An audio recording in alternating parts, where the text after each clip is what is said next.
Several groups are spreading awareness this year about childhood abuse and ways to help those who have been affected. One local survivor who sought help years later after experiencing childhood molestation says he wants his experience to shine a light on those looking for help. Our KX's William Johnson has the story. Sedrick Gilbert says he grew up in Bryan, having mostly good memories in his first neighborhood near Neal Park, until one day he says he experienced something he didn't know he'd have to face. It left me traumatized for the majority of my life. Gilbert says he survived years of childhood molestation from a person in his family, something that lasted for years, from the age of 4 until he says he was in the 7th grade. He began to touch me,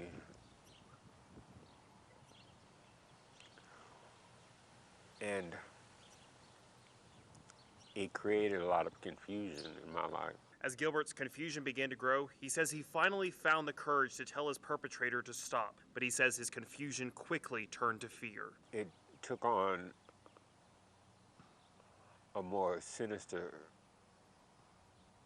turn when I was telling him no.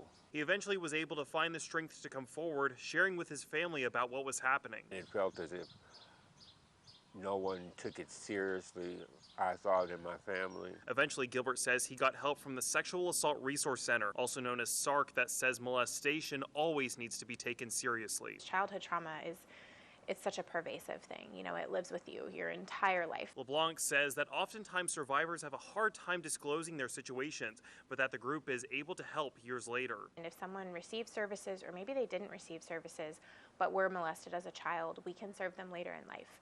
So if they hit adulthood and something triggers them or something else happens, which is often what happens, we're able to serve them. LeBlanc says SARC offers everything from counseling to advocacy support through legal avenues, all to help make a survivor know they're not alone. We basically are there the entire journey if that survivor wants us there. You know, it's always up to the survivor. The survivor is given choice if they want us to walk through that journey with them, but we are there every step of the way. Gilbert says he wouldn't be where he is now after the help he received and after finding his faith through the struggles. He has empowered me now, has turned my pain into purpose. Gilbert says he confronted the man he'd feared as a child, but instead of anger and pain, he was surprised at what came next. But as soon as I opened my mouth,